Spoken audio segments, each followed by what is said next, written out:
Belajar bergerak berbagi untuk negeri, guru penggerak majukan pendidikan. Guru penggerak menghamba pada murid, kreatif rancang pembelajaran. Hargai potensi, tingkatkan prestasi, lahirkan profil pelajar Pancasila. Belajar bergerak berbagi untuk negeri, kita menjalin kolaborasi. Belajar bergerak berbagi untuk negeri, demi bakti pada Ibu Pertiwi.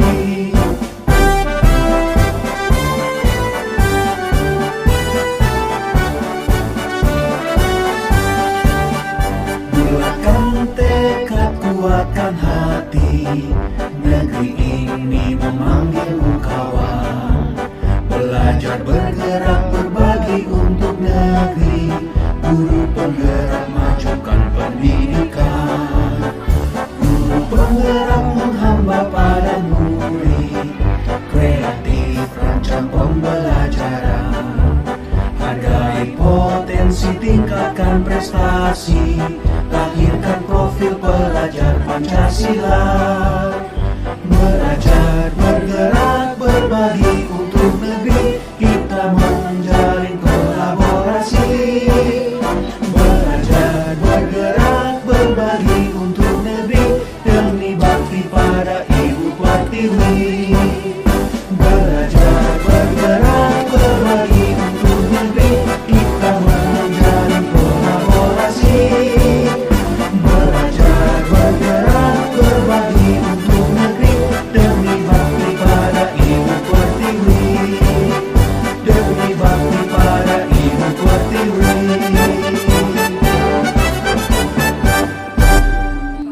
Warahmatullahi wabarakatuh.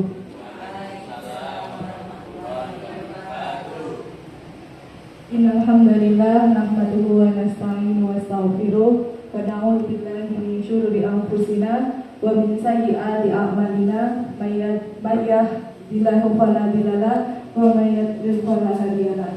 Asyhadu an la ilaha illallah wa asyhadu anna Muhammadan abduhu wa rasuluh. Amma ba'du.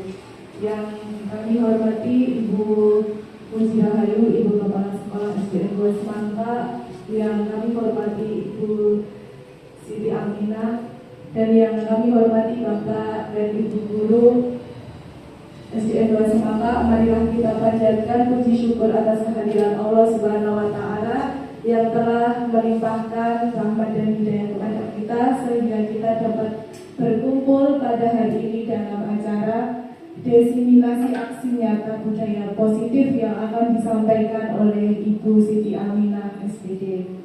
Di sini saya sebagai moderator akan membacakan susunan acara pada hari ini, yaitu yang pertama pembukaan, kedua inti, ketiga sambutan, yang keempat yaitu nanti materi yang akan disampaikan oleh Ibu Siti, yang kelima tanya jawab, yang keenam lain-lain, dan yang terakhir yaitu penutup. Marilah Bapak Ibu, acara pada hari ini kita buka dengan membaca basmalah bersama. Bismillahirrahmanirrahim. Kemudian acara yang kedua, sambutan dari Ibu Muji Rahayu. Kepada Ibu Muji Rahayu kami persilakan. Assalamualaikum warahmatullahi wabarakatuh. Yang pertama, saya ucapkan banyak terima kasih kepada Bapak Ibu Guru yang pada pagi hari ini, yang pada siang hari ini kita bisa berkumpul di ruangan ini untuk melaksanakan kegiatan diseminasi aksi nyata budaya positif yang nanti akan dibawakan oleh Ibu Siti Aminah. Bapak Ibu, di sini yang pertama marilah kita mengucapkan puji syukur kehadiran Tuhan Yang Maha Esa yang telah memberikan rahmat dan hidayahnya sehingga pada siang hari ini kita bisa berkumpul dalam keadaan berkenan tak kurang suatu apapun untuk mengikuti kegiatan diseminasi kegiatan aksi nyata budaya positif pada siang hari ini. Semoga nanti bisa berjalan dengan lancar. Yang pertama, Bapak Ibu, di sini saya untuk kegiatan budaya positif ini, untuk acara pada siang hari ini kita buka untuk agar bisa berjalan dengan lancar. Marilah kita berdoa menurut keyakinan masing-masing. Berdoa dimulai. Berdoa cukup untuk kegiatan aksi nyata budaya positif ini. Nanti saya berpesan nanti agar semoga nanti apa yang disampaikan dari Bu Siti ini nanti bisa membawa berdampak baik kepada sekolah, kepada Bapak Ibu guru, yang dimana nanti bisa akan tetap SC semangat bisa menjadi lebih maju dan berkembang. Itu saja untuk sambutan dari saya. Wassalamualaikum warahmatullahi wabarakatuh. Acara selanjutnya yaitu acara inti materi diseminasi aksi nyata budaya positif yang akan disampaikan oleh Ibu Siti Aminah kepada Ibu Siti Aminah. Kami persilakan. Warahmatullahi wabarakatuh. Salam sejahtera bagi kita semua. Om Swastiastu, Namo Buddhaya, salam kebajikan.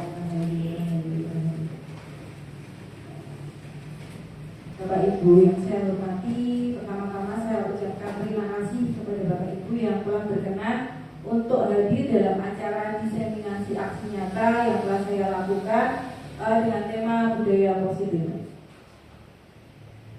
Bapak Ibu, dalam membentuk budaya positif, hal-hal yang harus kita perhatikan yaitu yang pertama adalah disiplin positif, kemudian adalah teori motivasi, kemudian ada keyakinan kelas, ada kebutuhan dasar manusia, ada 5 posisi kontrol, dan ada segitiga restitusi. Pada siang hari ini kita akan membedah masing-masing dari poin-poin ini agar nanti kita bisa menciptakan budaya positif ini di lingkungan sekolah kita. Baik Bapak Ibu Guru, sebelum kita mempelajari hal-hal tersebut tadi, marilah kita buka dengan pertanyaan romantik dulu. Saya akan bertanya kepada Bapak Ibu Guru, apakah Bapak Ibu Guru setuju atau tidak setuju bahwa hukuman dapat mendisiplinkan anak? Bagaimana Bapak Ibu? Setuju? Setuju. Ada yang tidak setuju? Jadi semuanya setuju ya bahwa hukuman dapat mendisiplinkan anak. Kemudian untuk pertanyaan yang kedua yaitu pemberian hukuman dengan hal positif seperti membaca atau membersihkan halaman sekolah dapat meningkatkan disiplin anak. Apakah Bapak Ibu Guru setuju? Semuanya setuju? Oke, baik. Selanjutnya untuk pernyataan yang ketiga, memberi penghargaan dapat meningkatkan motivasi belajar anak. Apakah Bapak Ibu Guru setuju? Setuju. Adakah yang tidak setuju? Jadi semuanya setuju ya? Baiklah, karena semuanya sudah menjawab, marilah kita lanjutkan dengan pemaparan materi. Apa yang dimaksud dengan budaya positif? Apa Bapak Ibu Guru yang dimaksud dengan budaya positif? Budaya positif adalah kebiasaan-kebiasaan baik yang berasal dari nilai-nilai kebajikan universal yang dilaksanakan dengan kesadaran pribadi atau motivasi intrinsik. Jadi Bapak Ibu Guru, yang namanya budaya positif itu adalah kebiasaan-kebiasaan baik yang dilakukan oleh manusia, atau karena ini di lingkupnya sekolah berarti hal-hal baik yang dilakukan anak itu atas dasar kesadarannya pribadi atau motivasi intrinsik. Jadi bukan karena disuruh Bapak Ibu Guru, bukan karena takut dengan Bapak Ibu Guru, dan bukan karena ini hadiah dari Bapak Ibu Guru. Jadi budaya positif seperti itu ya Bapak Ibu ya. Selanjutnya, sekarang yuk kita bermain cobalah buka. Yang pertama, carilah pasangan dan berdirilah hadap ke depan. Monggo Bapak Ibu bisa mencari pasangan untuk kemudian berdiri hadap-hadapan. Sapi mandi brene.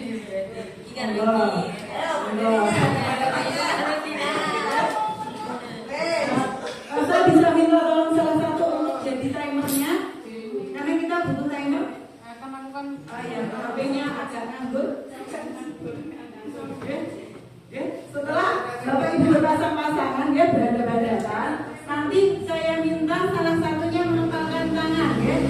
kiri kanan dulu yang salah satu mengepal tangan, salah satunya berusaha untuk biar temennya itu mau membuka. Boleh dilakukan dengan cara apapun, boleh dibentak-bentak, boleh dipuji-puji, boleh diiming-imingi, atau boleh apapun, ya. Pokoknya usahakan Bapak Ibu bisa mengepalan tangan tersebut. Terus bagi Bapak Ibu guru yang mengepal tangan, anggap apa yang Bapak Ibu kepal itu adalah sesuatu yang sangat berharga sekali bagi kita. Gitu kan? Ya, anggap saja Bapak Ibu pegang sesuatu yang berharga, entah uang, entah apa ya. Oke, siap? Oke, nah tadi yang jadi timer.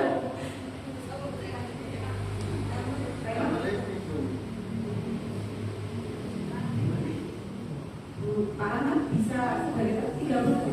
Saya boleh pinjam, tapi ini biasa jadi timernya.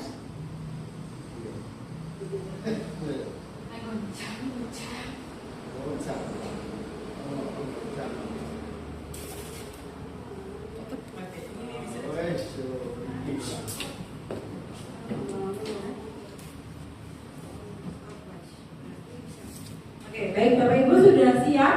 Saya akan hitung mundur ya, maju ya 1, 2, 3. Nanti hitungan ketiga silakan dimulai. Saya kasih waktu 30 detik.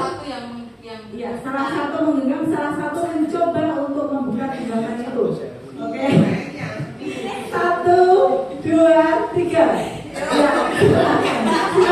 Boleh dipaksa, boleh dibentak-bentak, boleh dipuji, boleh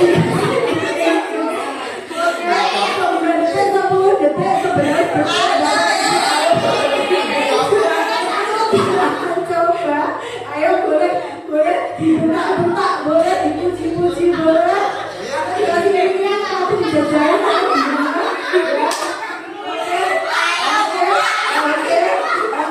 oke, sudah selesai ya. Siapa yang berhasil membuka genggaman Bapak Ibu? Ya, anak sama Panji yang buka sekarang sebaliknya, lagi-lagi mau ke Bapak Ibu, balik lagi sebaliknya, sang satu menggenggam dan satunya berganti posisi Bapak Ibu. Oke, sudah siap? Sudah siap Bapak Ibu? Ayo ini oke ya, saya mulai hitungan sampai 3 kali nanti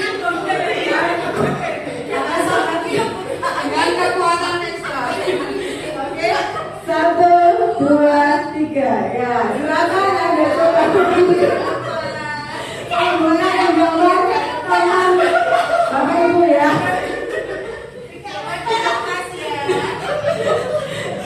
Bapak Ibu ini ada di dalam genggaman ada sesuatu yang berharga menurut Bapak Ibu. Silakan untuk mencoba membukanya. Boleh pakai rayuan, boleh pakai ujian, boleh pakai cara-cara yang lain. 30 detik sudah selesai. Siapa yang berhasil membuka? Oke, Bapak Ibu. Tadi ada apa toh, pelajaran apa toh yang bisa kita ambil? Apa yang terjadi dengan genggaman tersebut? Ada yang terbuka, ada yang tertutup. Dan apa alasannya? Tadi yang terbuka Pak Rahmat, alasannya apa Pak Rahmat kok bisa sampai terbuka? Ya. Baik. Selanjutnya, yang tadi tetap menutup genggaman tangannya, kenapa kok tidak ingin membuka itu? Kenapa? Supaya tidak apa Ibu?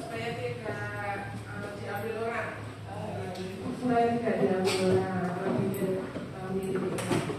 Terima kasih Bu. Jadi apa yang kita lakukan Bapak Ibu itu adalah tergantung pada kontrol. Ya. Kenapa kita membuka tangan kita? Berarti kita mengizinkan diri kita untuk dikontrol oleh orang lain. Dalam kegiatan ini sesungguhnya siapa yang memegang kendali atau kontrol untuk membuka atau menutup kepalan tangan? Kira-kira siapa ya Ibu ya, Bapak Ibu ya? Yang memegang kendali siapa? Kita atau orang lain yang memegang kontrol? diri kita sendiri. Nah, betul sekali.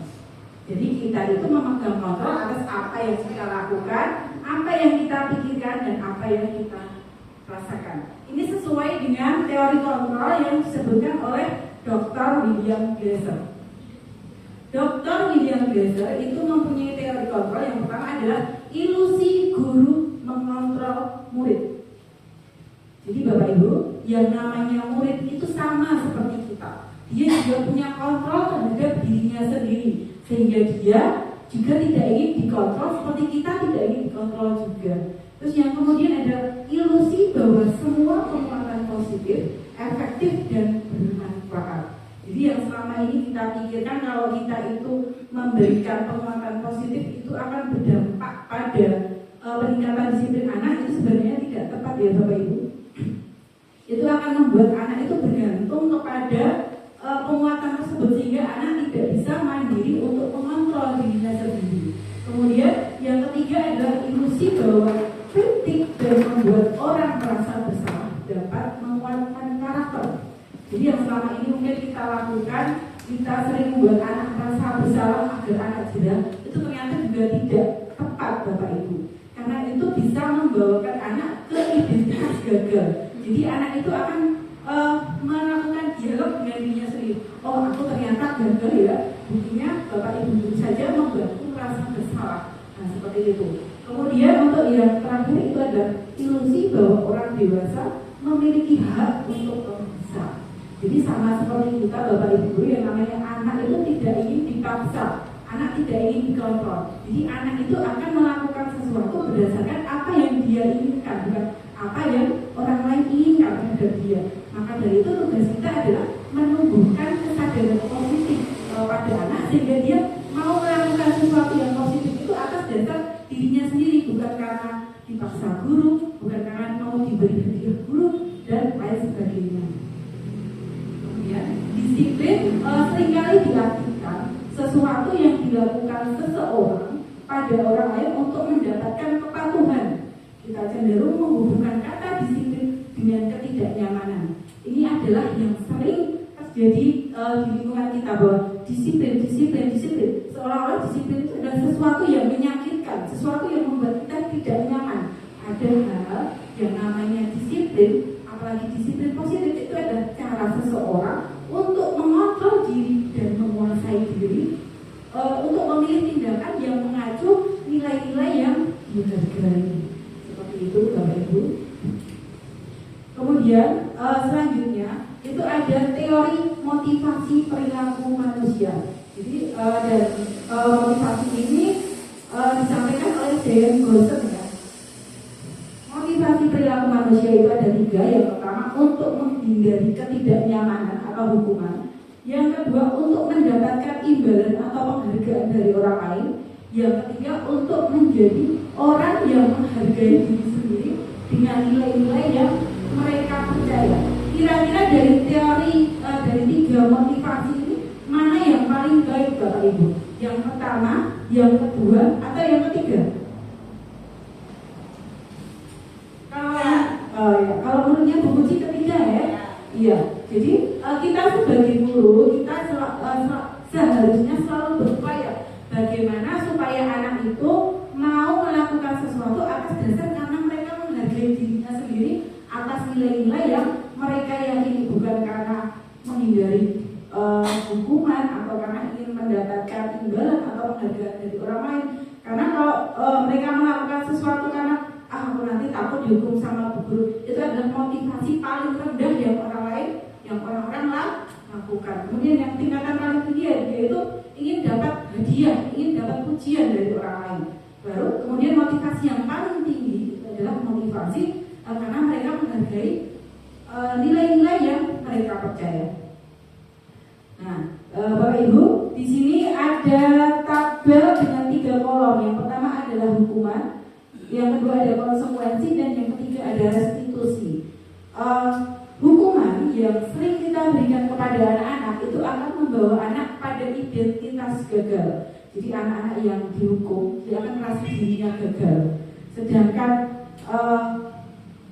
konsekuensi dan restitusi itu akan membawa anak-anak kepada identitas sukses. Lalu bedanya apa antara hukuman, konsekuensi, dan restitusi? Kalau hukuman itu adalah sesuatu yang menyakitkan harus terjadi. Jadi ketika kita menghukum anak itu seolah-olah anak harus merasakan sakit dulu, ya, biar dia jeda. Berarti dia harus sakit dulu. Padahal dengan hukuman itu akan membawa anak kepada identitas gagal. Kemudian kalau konsekuensi berarti sesuatu harus terjadi. Jika anak melakukan kesalahan berarti sesuatu harus terjadi biar anak itu jeda. Okay? Dan ini nanti sifatnya tidak selalu menyakitkan tapi biasanya menimbulkan rasa tidak nyaman. Kemudian yang ketiga adalah restitusi. Restitusi itu merupakan pilihan karena restitusi itu nanti akan saya sampaikan di belakang. Restitusi itu adalah bagaimana guru membimbing siswa untuk menyelesaikan masalah. Tidak harus dengan hukuman, tidak harus dengan konsekuensi. Kemudian hukuman itu tidak nyaman untuk murid untuk jangka waktu panjang. Sedangkan konsekuensi tidak nyaman untuk waktu jangka yang pendek. Kenapa hukuman tidak nyaman untuk waktu jangka yang panjang?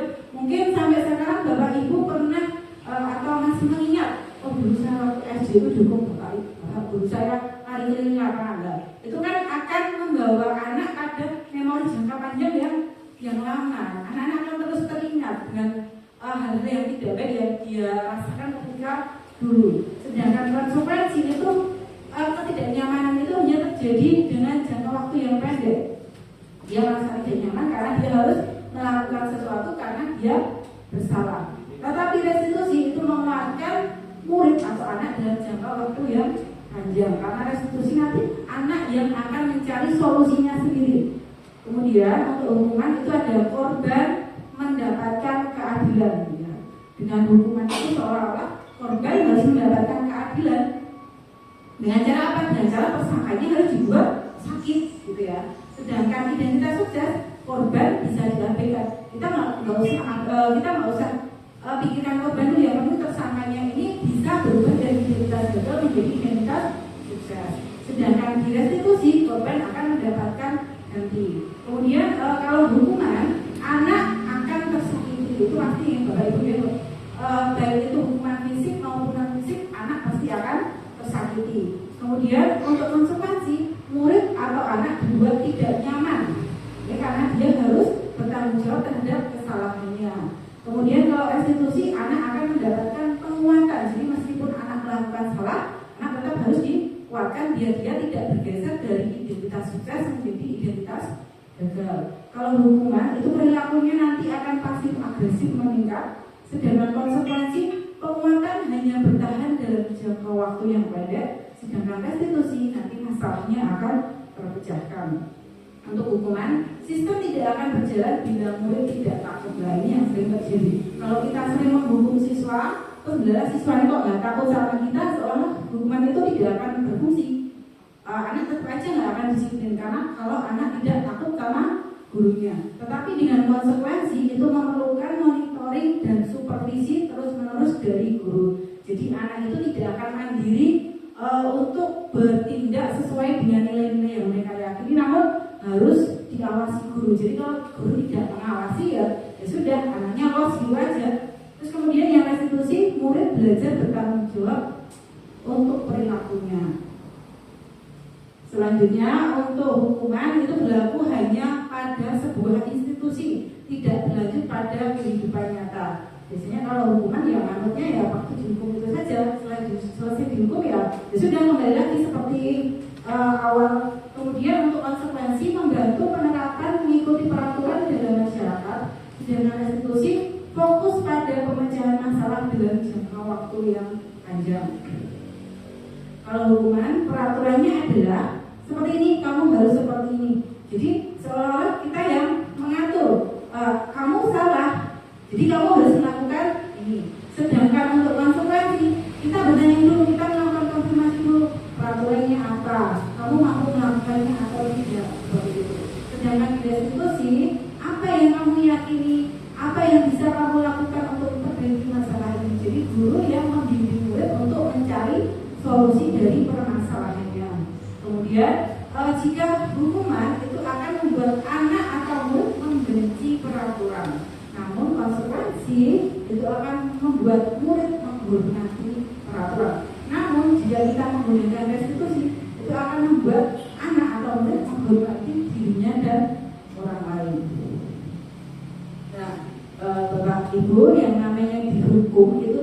selalu dengan yang nggak enak baik secara fisik maupun secara non fisik. Namun menghukum itu juga bisa berupa penghargaan. Nah, kita mungkin juga sering memberikan penghargaan pada anak. Anak-anak, kalau kamu bisa melakukan ini, nanti guru kasih ini. Nah, ternyata itu juga tidak baik Bapak Ibu, karena itu juga sifatnya sama seperti menghukum, tidak mampu membuat anak melakukan atas dasar nilai-nilai keyakinan yang mereka yakini. Karena dengan penghargaan itu akan berpengaruh pada jangka pendek dan jangka panjang, di mana anak itu hanya akan termotivasi akan melakukan sesuatu hanya atas dasar diberikan penghargaan. Kemudian penghargaan itu juga tidak efektif, ya, karena itu tidak akan membuat anak melakukan atas dasar nilai-nilai yang mereka yakini.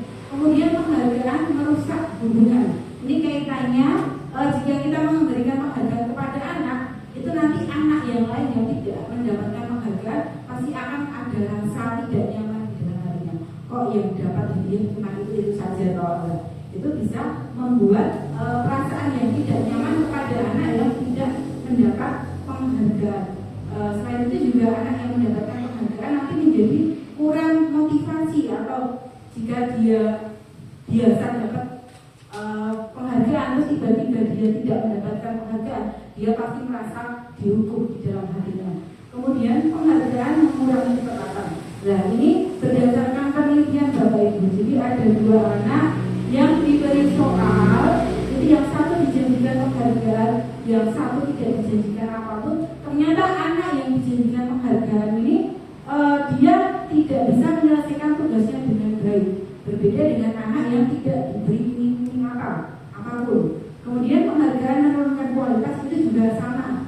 Kasusnya pernah diadakan penelitian bahwa jika seseorang itu diberikan penghargaan, diberikan iming-iming penghargaan, maka apa yang dia lakukan itu tidak bisa optimal, tidak bisa maksimal. Begitu pula dengan penghargaan mematikan kreativitas, karena kalau penghargaan mematikan kreativitas, ketika seseorang itu berkreasi hanya untuk dihargai, maka dia juga tidak akan maksimal. Penghargaan mendukung dan motivasi dari dalam diri atau individu. Nah, sekarang kita lanjutkan dengan materi keyakinan kelas. Bapak Ibu, apa yang dimaksud dengan keyakinan kelas?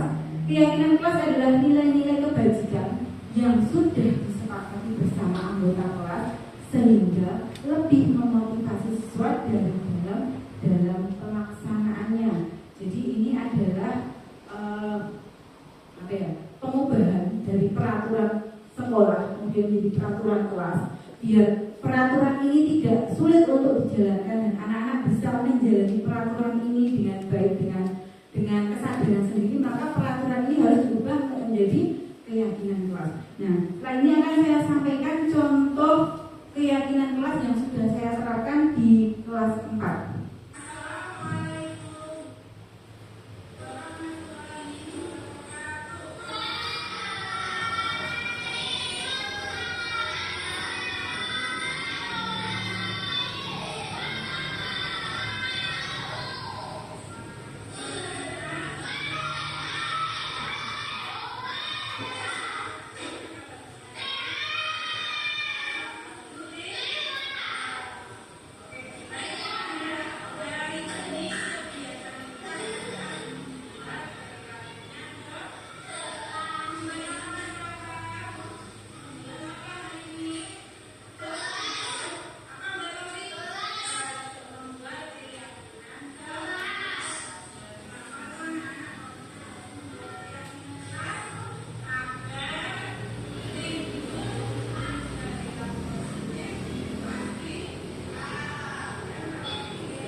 Jadi kurang lebih seperti itu Bapak Ibu dalam membuat keyakinan kelas. Bagaimana toh pembentukan keyakinan kelas itu? Jadi keyakinan kelas itu bersifat abstrak Bapak Ibu dibandingkan dengan peraturan. Kalau peraturan itu kan jelas, kita harus datang tepat waktu, kita harus pakai seragam ini, kita harus melakukan ini. Itu kalau peraturan. Tapi kalau keyakinan itu sifatnya lebih abstrak dan ini lebih umum. Contohnya menghargai diri sendiri, menghargai orang lain, mencintai lingkungan seperti itu. Kemudian keyakinan kelas itu berupa pernyataan-pernyataan universal. Jadi pernyataan-pernyataan ini memang sudah umum diyakini oleh orang lain di seluruh dunia. Jadi semua orang itu meyakini bahwa itu hal baik yang harus dilakukan. Kemudian pernyataan keyakinan kelas itu senantiasa dibuat dalam bentuk positif. Jadi tidak ada kalimat-kalimat negatif seperti tidak boleh makan sembarangan, tapi diganti menjadi makan makanan yang sehat seperti itu. Tidak boleh bertengkar dengan teman, diganti dengan harus menghormati teman seperti itu. Jadi kalimatnya itu menggunakan kalimat yang positif. Kemudian keyakinan kelas itu hendaknya tidak terlalu banyak sehingga mudah diingat dan dipahami oleh semua warga kelas. Berbeda dengan peraturan, mungkin ada banyak sekali yang harus ditaati anak-anak, tetapi keyakinan kelas itu cuma sedikit saja biar anak-anak itu bisa hafal sehingga mereka bisa melakukannya. Kemudian keyakinan kelas sebaiknya sesuatu yang dapat diterapkan di lingkungan tersebut. Jadi keyakinan ini diharapkan memang bisa dilaksanakan di suatu lingkungan yang anak-anak tersebut. Kemudian semua warga kelas hendaknya ikut berkontribusi dalam pembuatan keyakinan kelas lewat kegiatan curah pendapat. Nah, ini Bapak Ibu ketika membuat keyakinan kelas itu diusahakan anak-anak itu untuk diikut sertakan. Karena apa? Ketika anak-anak itu ikut membuat keyakinan kelas, dia akan ikut merasa memiliki keyakinan tersebut sehingga dia akan lebih mudah untuk melaksanakannya. Kemudian bersedia meninjau kembali keyakinan kelas dari waktu ke waktu. Jadi mungkin keyakinan kelas ini tidak akan sama tiap tahunnya, tapi kita harus tinjau berdasarkan dengan apa yang terjadi di lingkungan kita. Kemudian selanjutnya Bapak Ibu Guru, untuk materi selanjutnya adalah kebutuhan dasar manusia. Jadi yang namanya manusia, entah itu anak ataupun kita, itu melakukan tindakan itu pasti didasarkan pada kebutuhan dasar kita. Jadi kita melakukan sesuatu itu karena kita ingin memenuhi kebutuhan dasar kita. Nah, kebutuhan dasar itu ada apa saja Bapak Ibu? Yang pertama ada kebutuhan bertahan hidup. Yang kedua ada kebutuhan kasih sayang dan rasa diterima. Kemudian ada kebutuhan akan kebebasan. Kemudian ada kebutuhan akan kesenangan dan kebutuhan akan penguasaan. Kebutuhan bertahan hidup itu adalah kebutuhan bagaimana kita bisa bertahan hidup. Sifatnya ini lebih ke materi ya Bapak Ibu. Mungkin kita butuh makan, kita butuh minum, kita butuh pakaian dan lain sebagainya. Sedangkan kebutuhan yang kedua adalah kebutuhan akan kasih sayang dan rasa diterima. Kita sebagai anggota kelompok pasti juga ingin merasa diterima oleh suatu kelompok. Dan ini yang memiliki kebutuhan tidak hanya kita, tapi anak kita pun juga membutuhkan kasih sayang dan rasa diterima. Kemudian untuk kebutuhan yang ketiga adalah kebutuhan akan kebebasan. Jadi yang anak-anak itu juga dia ingin bebas mengeksplorasi apa yang dia ingin tahu, dia ingin bebas melakukan apapun yang dia ingin lakukan. Kemudian untuk kebutuhan dasar selanjutnya yaitu kesenangan. Jadi yang butuh senang-senang itu tidak cuma Bapak Ibu, tapi anak-anak pun juga butuh senang-senang. Kemudian penguasaan. Anak-anak juga butuh diakui keahliannya. Anak-anak juga butuh diakui kemampuannya. Jadi itu adalah 5 macam kebutuhan dasar manusia. Untuk selanjutnya, mari Bapak Ibu kita analisis kebutuhan dasar anak dari kasus berikut ini. Bimo, seorang siswa kelas 1, selalu berlari keluar kelas menuju jalan raya di depan sekolahnya yang ramai dengan kendaraan. Tingkahnya membuat guru Bu Ani bingung dan seringkali lari mengejarnya. Ada beberapa kemungkinan jawaban yang diberikan Bimo. Analisislah kebutuhan dasar Bimo berdasarkan jawabannya. Jadi Bapak Ibu kita bisa menganalisis kebutuhan anak itu dari jawaban anak ketika kita bertanya, Bimo, kenapa kamu melakukan itu? Nah, jika Bimo menjawab, aku senang main kejar-kejaran dengan ibu guru, seru. Nah, kalau Bimo menjawab seperti itu, kira-kira kebutuhan dasar apa yang coba Bimo penuhi ya Bapak Ibu ya? Ya, iya betul sekali. Jadi ketika Bimo menjawab, aku senang main kejar-kejaran dengan ibu guru, seru, itu artinya Bimo sedang memenuhi kebutuhan dasar dia akan kesenangan. Selanjutnya, jika Bimo menjawab, ibu kejar aku karena ibu sayang kan sama aku, itu kira-kira kebutuhan dasar apa yang sedang Bimo penuhi Bapak Ibu? Ya Pak Ahmad? Kasih sayang. Iya, cinta dan kasih sayang. Ya. Jadi ketika Bimo menjawab seperti itu, sebenarnya Bimo sedang memenuhi kebutuhannya akan cinta dan kasih sayang, kasih sayang dan rasa diterima. Tapi jika Bimo berkata, aku hebat kan, bisa bikin bu guru kejar aku, kira-kira kebutuhan apa ya yang penuhi? Penguasaan. Iya, tepat sekali Bu Nika ya. Ketika Bimo menjawab aku hebat kan, bisa bikin ibu guru kejar aku, sebenarnya anak itu sedang memenuhi kebutuhan dia akan penguasaan. Jadi anak itu pengen diakui kemampuannya, ingin diakui kompetensinya. Kemudian jika Bimo menjawab aku bosan belajar mewarnai terus di dalam kelas, kira-kira Bimo sedang memenuhi kebutuhan apa ya? Ya Bu Nulis? Iya, kebebasan. Jadi yang butuh bebas itu nggak cuma bapak ibu ya, anak-anak juga butuh bebas. Kadang dia mengekspresikan keinginannya untuk memenuhi kebutuhan itu dengan perilaku yang menarik perhatian bapak ibu guru semua. Nah ini tadi, ini sama seperti yang tadi sudah bapak ibu guru jawab. Jadi semuanya tetap ya. Selanjutnya kita lanjutkan untuk materi posisi kontrol guru. Jadi bapak ibu, kita sebagai guru ini sebenarnya kita sedang memerankan sebuah posisi di mana setiap posisi ini akan memberikan dampak yang berbeda-beda kepada murid. Adapun posisi ini yang pertama adalah posisi penghukum. Jadi di sini guru itu ketika melihat anak yang salah, dia akan selalu menghukum. Kamu tahu kamu melakukan apa? Kamu harus melakukan ini. Nah, kamu sudah tidak mengerjakan PR, kamu harus lari dari halaman. Nah itu adalah posisi penghukum yang dilakukan oleh guru. Nah efeknya apa nak? Efeknya apa Bapak Ibu? Efeknya apa ketika guru memposisikan diri sebagai penghukum? Efeknya adalah yang pertama murid pasti akan merasa tersakiti, yang kedua akan timbul dendam di dalam hatinya. Oh aku pernah dihukum sama Bapak Ibu guru itu. Kemudian yang kedua adalah membuat rasa bersalah.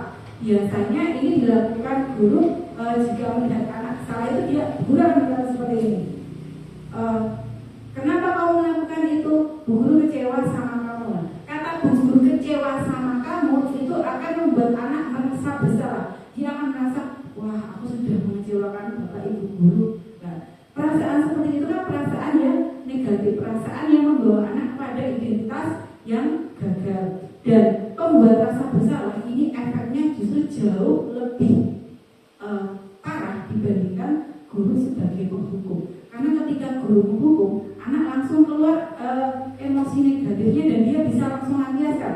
Dia dengan pukul meja atau mungkin dengan tusuk dengan temannya. Tetapi kalau membuat rasa bersalah, emosi negatif itu akan dia pendam. Dan itu justru yang akan lebih parah dibandingkan ketika anak langsung meluapkan emosinya. Kemudian posisi yang ketiga yaitu guru sebagai teman. Nah biasanya di sini guru akan berkata, kok kamu seperti itu kok? Kamu harusnya bantu bu guru dong. Kamu kan temannya bu guru, ya, seperti itu. Dan ketika guru memposisikan diri sebagai teman, bahasanya itu lebih halus, lebih santai, dan lebih ke friendly ya sama anak itu friendly kayak teman. Nah, efeknya apa bagi anak-anak bapak ibu guru? Mungkin anak-anak akan nurut, tapi hanya nurut kepada guru tersebut. Dia tidak akan nurut kepada guru yang lain, sehingga itu akan menyebabkan anak merasa bergantung kepada guru yang bersangkutan.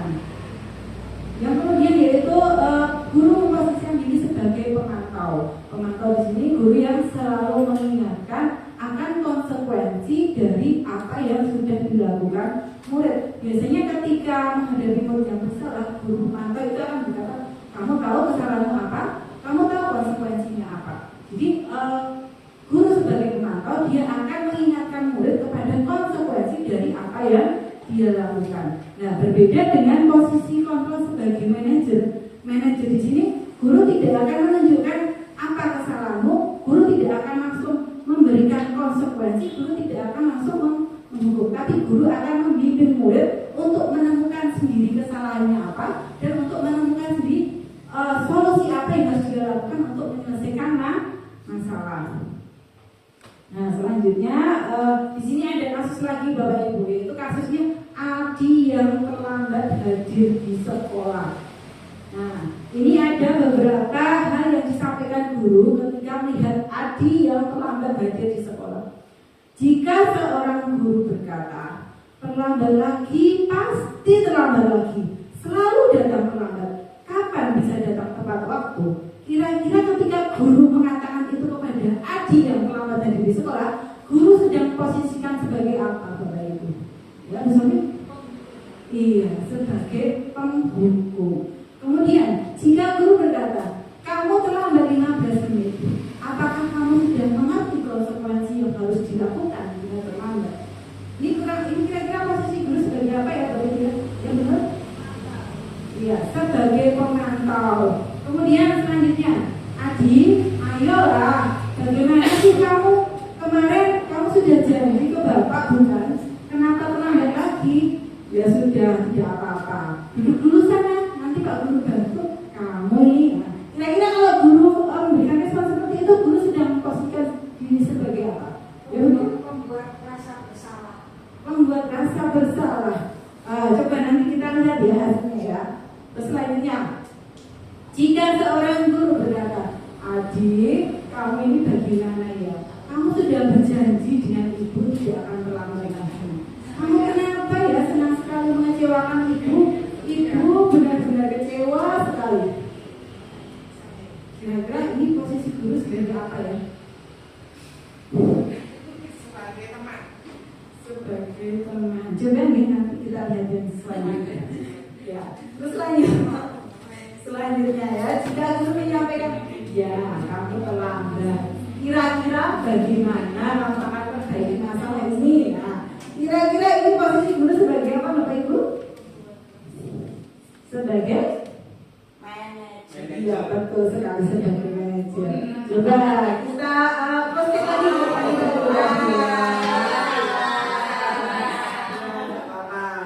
Jadi ketika guru berkata terlambat lagi, pasti selalu terlambat. Kamu kapan bisa datang tepat waktu? Itu adalah guru sebagai penghukum. Mungkin penghukumnya tidak secara fisik, tapi non fisik ini akan melukai hati anak. Kemudian kamu terlambat 15 menit. Apakah kamu sudah mengerti konsekuensi yang harus dilakukan bila terlambat? Ini tidak akan menyakiti, tapi akan menyadarkan anak pada konsekuensi dari tindakan yang telah dia lakukan. Di sini posisi guru adalah sebagai pemantau, jadi guru hanya memantau saja. Ya. Kemudian yang ketiga, Adi, ayolah, bagaimana sih kamu? Kemarin kamu sudah janji ke Bapak, bukan? Kenapa terlambat lagi? Ya sudah, tidak apa-apa. Duduk dulu sana, nanti Pak Guru bantu kamu ini. Nah ini kan bahasanya lebih bahasa yang santai ya, bahasa murid yang boleh ini adalah posisi guru sebagai teman. Selanjutnya, Adi, kamu ini bagaimana ya? Sudah berjanji dengan ibu tidak akan terlambat lagi. Kamu kenapa ya senang sekali mengecewakan ibu? Ibu benar-benar kecewa sekali. Nah, ada kata-kata ibu benar-benar kecewa sekali. Dari kalimat ini akan membuat anak merasa bersalah sehingga dia akan menghukum dirinya sendiri dan yang mana itu efeknya jauh lebih parah dibandingkan guru sebagai penghukum. Kemudian yang terakhir, ya kamu terlambat. Kira-kira bagaimana kamu akan memperbaiki masalah ini? Jadi guru tidak menunjukkan solusi dari masalah itu, tapi guru membimbing anak untuk menemukan solusinya sendiri. Nah berikut selanjutnya Bapak Ibu, setelah kita mengetahui posisi kontrol guru, kita akan belajar tentang segitiga restitusi. Ya. Apa itu restitusi? Mungkin Bapak Ibu guru sebelumnya pernah mendengar kata restitusi? Belum. Jadi ini yang pertama ya. Semoga apa yang saya sampaikan ini bisa bermanfaat bagi Bapak Ibu guru. Jadi restitusi itu adalah proses menciptakan kondisi bagi murid untuk memperbaiki kesalahan mereka sehingga mereka bisa kembali ke kelompok mereka dengan karakter yang lebih kuat. Nah, jadi restitusi ini adalah bagaimana guru membantu murid untuk memperbaiki kesalahannya sehingga dia bisa kembali ke kelompok itu dengan karakter yang lebih kuat yang mungkin sebelumnya dia melakukan kesalahan terus dia merasa bersalah, dia berada pada posisi gagal. Ketika dia dibimbing guru untuk melakukan restitusi, anak bisa kembali ke kelompoknya dengan identitas yang sukses. Oke, jadi Bapak Ibu guru yang namanya segitiga restitusi itu ada 3 tahapan. Yang pertama adalah tahapan menstabilkan menstabilkan identitas. Nah, seperti yang tadi saya sudah sampaikan, ketika anak itu melakukan kesalahan, dia sudah merasa dirinya gagal. Apalagi kalau ditambah bapak ibu guru sampai, kamu itu gimana toh? Itu tambah gagal lagi anaknya. Nah, tugas guru dalam segala restitusi ini adalah yang pertama menstabilkan identitas. Jadi kita stabilkan identitas anak dulu, dia tidak merasa gagal. Dan nanti bagaimana tahapannya nanti saya jelaskan di belakang. Kemudian yang kedua yaitu validasi tindakan yang salah. Setelah identitas anak stabil, kita lakukan validasi tindakan yang salah. Iya, benar, kamu salah. Tapi kamu hebat loh, meskipun kamu salah, tapi kamu berani mengakui kesalahan. Itu contoh dari validasi tindakan yang salah. Kita tidak membenarkan perbuatan anak, tapi kita membuat anak itu nggak apa-apa loh salah. Tapi kan kamu melakukan hal yang lebih baik dibandingkan kesalahan yang lebih besar. Kemudian tahapan yang ketiga yaitu menanyakan keyakinan. Ini nanti kembali lagi ke keyakinan pas tadi. Keyakinan apa yang sudah kamu miliki atau keyakinan apa yang sudah kita sepakati. Nah, untuk tahapan yang pertama, menstabilkan identitas. Bertujuan untuk mengubah identitas anak dari orang yang gagal karena melakukan kesalahan menjadi orang yang sukses. Contoh kalimat yang bisa digunakan oleh Bapak Ibu, yang pertama, berbuat salah itu nggak apa-apa loh. Tidak ada manusia yang sempurna. Saya juga pernah melakukan kesalahan yang seperti itu. Bapak Ibu tidak ingin mencari yang salah, tapi Bapak Ibu ingin mencari solusi dari permasalahan ini. Jika kita sampaikan ini kepada murid, kira-kira murid masih merasa dirinya gagal atau tidak, Bapak Ibu? Tidak ya, anak akan merasa dirinya tidak gagal. Sehingga ketika dia merasa dirinya tidak gagal, dia akan bisa melakukan tahapan yang kedua, yaitu validasi tindakan yang salah. Setiap anak itu memiliki tujuan untuk memenuhi kebutuhan dasar mereka dalam setiap perilaku. Ini sama seperti yang saya sampaikan tadi dalam kebutuhan dasar manusia. Maka pada hal ini guru mencoba memahami itu. Contoh kalimat yang bisa digunakan. Padahal kamu bisa melakukan yang lebih buruk dari ini ya. Kamu pasti punya alasan mengapa kamu melakukan itu. Kamu patut bangga pada dirimu sendiri karena kamu telah melindungi sesuatu yang penting bagimu. Ini adalah contoh-contoh hal-hal yang bisa disampaikan Bapak Ibu guru ketika melakukan validasi tindakan yang salah. Bukan kita membenarkan perbuatan anak, tapi kita berupaya supaya anak itu tidak mempunyai identitas yang gagal. Agar anak itu agar anak itu bisa tahu kalau apa yang dilakukan itu sesuatu hal yang wajar. Kemudian untuk tahapan yang ketiga yaitu menanyakan keyakinan. Setelah identitas sukses sudah tercapai, validasi tindakan yang salah sudah bisa berhasil. Kemudian tahapan yang ketiga yaitu menanyakan keyakinan. Ketika identitas sukses sudah tercapai dan tindakan salah telah tervalidasi, maka akan mudah menghubungkan anak pada nilai-nilai yang diyakini. Contoh kalimat yang bisa digunakan yaitu yang pertama, apa nilai-nilai umum yang telah kita sepakati? Apa bayangan kita tentang kelas yang ideal? Kamu mau jadi orang yang seperti apa? Kurang lebih seperti itu Bapak Ibu. Untuk selanjutnya akan saya sampaikan contoh penerapan restitusi di kelas 4. Kalau bisa dinikmati.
guru itu tidak menunjukkan anak itu salahnya apa, tapi guru bertanya, kamu salahnya apa?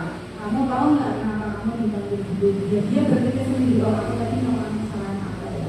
Terus guru juga tidak langsung, oh biar kamu nggak terlambat kamu harus melakukan A, B, C, D, tidak seperti itu, tapi membimbing anak supaya dia mencari solusinya sendiri. Oh biasanya tidak terlambat saya harus apa ya? Jadi yang berpikir adalah anak, guru tugasnya hanya membimbing. Selanjutnya ini adalah kasus yang kedua.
Jadi itu adalah contoh kasus yang kedua. Bapak Ibu, itu kasusnya adalah si Endra ini tidak mengerjakan PR bahasa Inggris, yang mana guru ini mengeluhkan pada saya sehingga saya harus melakukan restitusi pada Endra. Selanjutnya demikianlah untuk pemaparan aksi nyata yang telah saya lakukan. Mungkin ada Bapak Ibu yang ingin bertanya, saya persilakan. Saya dulu. Ibu silakan. Apakah perbedaan antara konsekuensi dan restitusi dalam menumbuhkan budaya positif? Baik, terima kasih Bu Puji atas pertanyaannya. Jadi apakah perbedaan antara konsekuensi dan restitusi? Jadi Bapak Ibu, yang namanya konsekuensi itu adalah sesuatu yang sudah ada kesepakatan dengan anak. Kesepakatannya itu ada aturan dan konsekuensi dari yang dilakukan. Contohnya, ketika anak terlambat datang ke sekolah, maka konsekuensinya dia harus lari keliling lapangan. Contohnya seperti itu. Tapi itu atas dasar kesepakatan antara guru dengan murid. Namun kalau restitusi itu kesepakatan hanya berupa keyakinan kelas saja. Jadi ketika anak melakukan kesalahan, guru nggak bertanya apa konsekuensi kamu, tidak, tapi nilai-nilai apa yang sudah kita yakini, apa kesalahannya. Jadi guru tidak menunjukkan kesalahan, tapi guru hanya membimbing murid untuk menemukan kesalahannya dan mencari solusinya. Begitu Bu Puji, ada tanggapan yang lain? Tidak ada. Ya, terima kasih Bu Puji. Selanjutnya ada lagi mungkin. Apa yang paling tepat untuk melaksanakan itu restitusi? Ya, terima kasih Bu Nuni atas pertanyaannya. Jadi posisi kontrol apa yang paling tepat untuk kita melakukan restitusi? Bapak Ibu, tadi sudah saya sampaikan bahwa guru itu mempunyai 5 posisi kontrol. Yang pertama adalah sebagai penghukum, yang kedua adalah sebagai pembuat rasa bersalah, yang ketiga sebagai teman, yang keempat sebagai penangkal, dan yang terakhir sebagai manajer. Dan untuk melakukan restitusi, posisi yang paling tepat adalah guru sebagai manajer. Karena ketika guru sebagai manajer, guru itu tugasnya hanyalah membimbing. Guru tidak langsung menunjukkan salahmu apa, konsekuensimu apa, tapi guru membimbing siswa. Itu tepat sekali untuk dilakukan restitusi. Begitu pun ini ada tanggapan? Baik, terima kasih. Untuk selanjutnya saya kembalikan kepada moderator.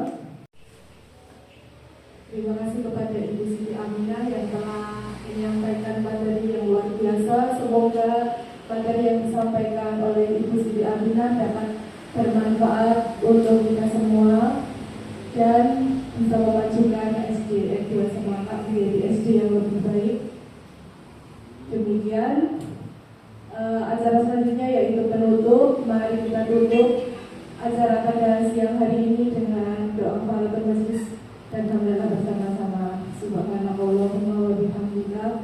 asyhadu an la ilaha illa anta astaghfiruka wa atubu ilaik. Walhamdulillahirabbil alamin. Wassalamu